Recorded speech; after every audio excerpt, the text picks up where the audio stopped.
반갑습니다. 하루마감 인사드립니다. 오늘 하루도 수고하신 여러분께 소개할 책은 최승호 작가님의 눈사람 자살 사건이라는 책입니다. 이 책은 한마디로 표현하자면 신기했던 책입니다. 저도 처음에 보면서 응?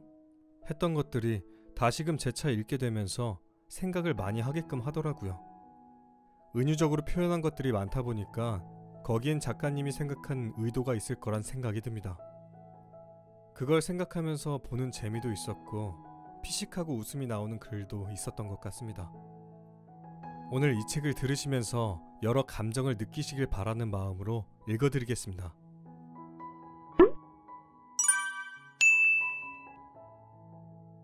눈사람 자살 사건. 저자 최승호. 눈사람 자살 사건.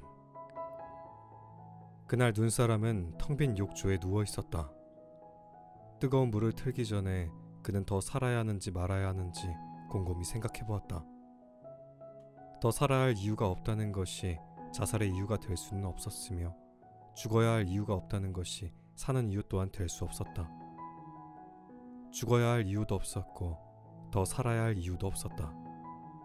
아무런 이유 없이 텅 빈 욕조에 혼자 누워있을 때 뜨거운 물과 찬물 중에서 어떤 물을 틀어야 하는 것일까? 눈사람은 그 결과는 같은 것이라고 생각했다. 뜨거운 물에는 빨리 녹고 찬물에는 좀 천천히 녹겠지만 녹아 사라진다는 점에서는 다를 게 없었다. 나는 따뜻한 물에 녹고 싶다. 오랫동안 너무 춥게만 살지 않았는가? 눈사람은 온수를 틀고 자신의 몸이 점점 녹아 물이 되는 것을 지켜보다 잠이 들었다. 욕조에서는 무럭무럭 김이 피어올랐다. 비누로 만든 교회. 비누로 만든 교회가 있었다. 사람들은 거기서 비누 거품을 일으키며 죄의 때를 씻을 수 있었고 난장이처럼 키 작은 성자들은 기꺼이 남의 때를 밀어주면서 비누처럼 점점 녹아갔다. 교회는 갈수록 닳아 작아졌고 나중에는 죄와 함께 사라졌다. 교회를 돌로 지은 뒤부터는 죄의 때를 씻으러 가도 온몸이 쓰라리기만 했다. 키 큰 성직자들은 근엄했다. 그들은 돌의 교회의 석상들처럼 서 있었다. 갈수록 돌의 교회는 기암 괴석들처럼 불어났고 나중에는 폐허가 된 공중 목욕탕처럼 관광객들이 찾는 텅 빈 명소가 되었다. 후세 사람들이 말하였다. 비누로 만든 교회의 시절에는 성자들이 있었으나 돌의 교회에는 성직자들만이 있었다고. 눈사람의 방문. 한밤중 문 두드리는 소리가 난다. 다올씨는 그게 누구인지 안다. 눈사람이 또 온 것이다. 눈 내리는 밤이면 눈사람은 다올씨를 방문한다. 그리고 이상한 질문을 한다. 그는 두 가지 질문을 하는 법이 없다. 꼭 한 가지만 묻는다. 그게 그의 예의인 듯하다. 그러면 다올씨도 짧게 한마디로 대답한다. 그러고 나서 그들은 서로 인사를 하고 헤어진다. 오늘 대화는 이러했다.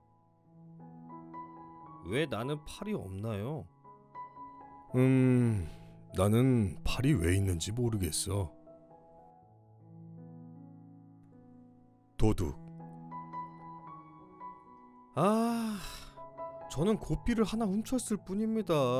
고삐를 들고 오니까 소가 따라오더군요. 소까지 훔칠 생각은 없었는데 말입니다. 경찰서장이 웃으면서 말했다. 우리도 자네 손을 잡아왔을 뿐이네. 손만 오지 자네는 왜 따라왔나? 우리는 자네를 형무소에 넣지 않겠네. 자네 손만 집어넣을 걸세. 인간동물원. 원숭이 가족이 휴일을 맞이해 인간동물원에 놀러갔다. 우리에 갇혀있는 인간들을 보며 그들은 어린 것들에게 이렇게 인간을 소개했다. 이 인간들이 거만했던 시절에 우리 조상들의 두개골 뚜껑을 열어 뇌수를 파먹었다는 기록이 있단다. 산채로 골을 파먹히면서 눈물을 뚝뚝 흘리는 우리네 조상님들의 사진도 있지. 잘 보아두거라. 이 털도 별로 없으면서 무시무시한 인간들을. 우리에서 뛰쳐나오면 이 인간이란 별종들은 못하는 짓이 없단다. 조심해야 한다. 우리와 얼굴은 닮았지만 지능이 뛰어나서 한때는 지구의 모든 생물들을 멸종시킬 뻔한 주인공들이 바로 이 인간들이다. 바다의 비밀. 해안가로 나온 닭이 난생 처음 바다를 보았으나 바다가 뭔지 알 수 없었다. 때마침 모래톱으로 밀려온 조개를 보자 그는 뒤뚱거리며 얼른 뛰어갔다. 바다의 비밀을 말해봐. 닭이 조개를 쪼아대며 다그쳤다. 그러나 영문을 모르는 조개는 입을 다문 채 침묵할 수밖에 없었다. 어서 바다의 비밀을 말하라니까. 닭이 다시 조개를 쪼아대며 고문했으나 조개는 끝내 묵묵부답이었다. 이놈은 입을 열지 않는군. 닭은 다시 뒤뚱뒤뚱 해안가를 거닐다가 입이 벌어진 조개 껍질을 보았다. 바다의 비밀을 말해봐. 쪼으려다 보니까 조개에 혀가 없었다. 다른 조개 껍질들도 마찬가지였다. 텅 빈 채 모두 혀가 없었다. 닭이 혼자 바다를 바라보며 중얼거렸다. 그거 참 이상하군. 입 벌린 놈들은 죄다 혀가 없고 혀 있는 놈은 입을 꽉 다물고 있는 걸 보면 바다의 비밀이 엄청나긴 엄청난 모양이야. 오, 징그러운 고기. 하루는 늙은 어부가 고기를 잡았는데 입 둘레에 5쌍의 발이 달려 흐느적거렸고 꼬리는 세모꼬리였다. 눈알이 어디 있는지 살펴보는데 먹물을 찍 토해내는 것이 해괴하기 짝이 없었다. 처음 보는 그 고기는 비늘도 없이 번들대는 것이 마치 외계인들이 바다에 숨겨놓은 것처럼 엉뚱하게 생겨먹은 데다가 발이 꿈틀대는 모양이 징그러워서 손으로 만지기조차 싫었다. 바닷가 마을 사람들이 이상한 고기가 잡혔다는 소식을 듣고 우르르 몰려왔을 때 늙은 어부는 이 이물스러운 물고기를 뭐라고 불러야 할지 난감해하였다. 야, 이게 대체 무슨 고기요? 사람들이 눈이 둥그레져서 물었을 때 늙은 어부는 얼결에 그만 이렇게 대답하고 말았다. 이 징그러운 고기 말이요? 오징어. 그렇소. 이제 막 생각났소. 이 고기는 오징어라는 고기인데 아마도 외계인이 던진 물고기인 듯하오. 그러니까 다른 별에서 온 물고기란 말이오. 잘들 봐두시구려. 그랬다가 다음 생에 다른 별에서 태어나 이 고기를 만나거든 오징어라고 부르시오. 오징어.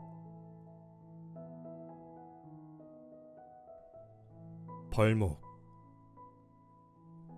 아름드리 나무 위에 둥지를 짓고 새끼를 기르던 떼까치가 개구리를 물고 날아와 보니 아무것도 없었다. 나무도 둥지도 새끼도 숲도 없었다.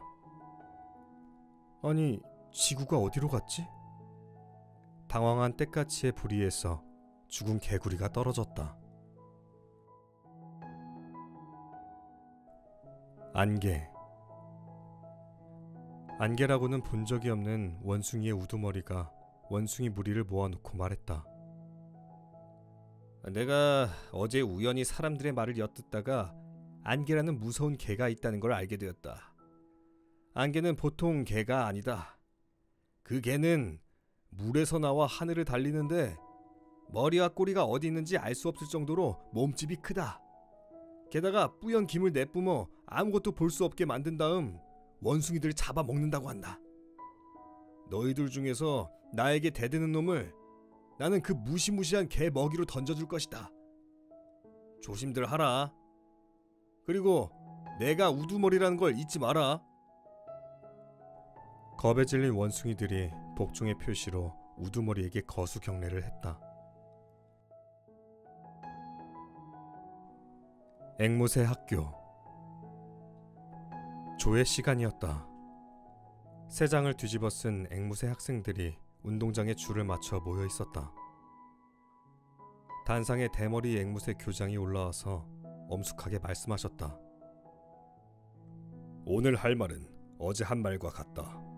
알겠는가? 이상이다. 그러고는 앵무새 학생들의 인사를 받고 단상에서 내려갔다. 단상에는 교장이 싼 똥이 있었다. 구름을 먹는 기린. 사시사철 구름자욱한 물병자의 어느 별에 구름을 먹고 사는 기린이 있었다. 그 기린은 목이 얼마나 긴지 머리가 늘 구름 속에 있었고 벼락이 칠 때마다 푸른 톱날 같은 빛이 긴 목을 타고 내려오면서 번쩍거렸다.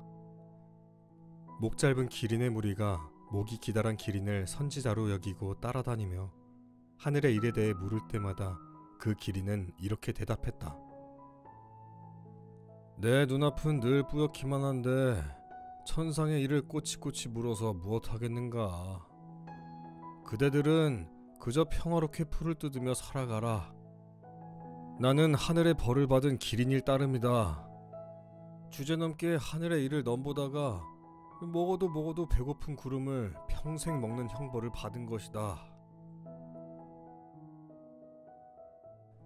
어느 기회주의자의 죽음. 그는 평생을 기회주의자로 살았다.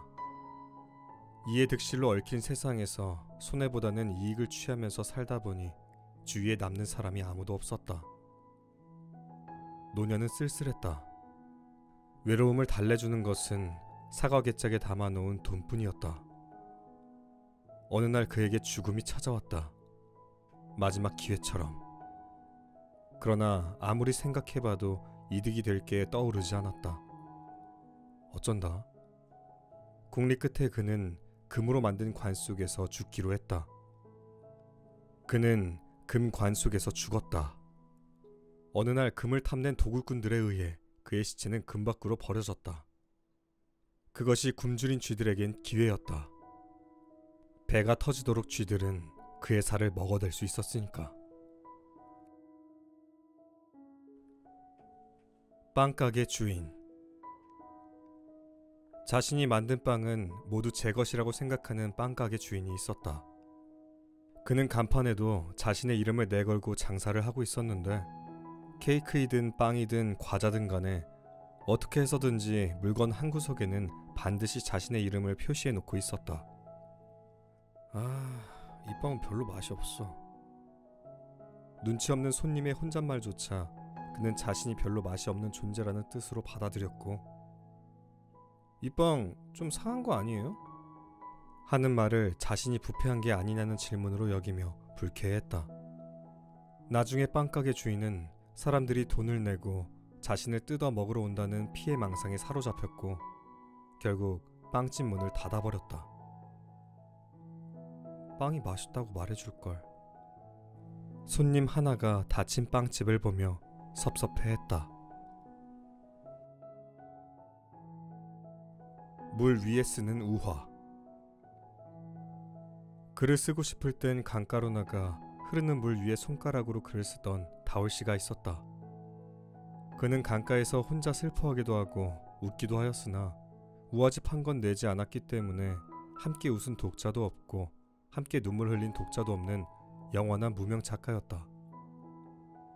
다올씨가 죽고 나서 세상에 그의 기이한 행동이 조금씩 알려지면서 소문에 헛소문이 덧보태져 나중에는 많은 사람들이 다올씨가 살던 마을을 찾게 되었다.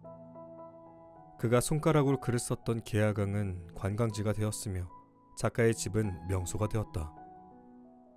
주위에는 작은 호텔들과 음식점들이 들어섰고 기념품 가게들도 생겨났다. 관광 안내원들도 나타났다. 그들은 어찌된 일인지 앵무새들처럼 똑같은 말을 반복했다. 이 계야강이 바로 다올씨의 책입니다.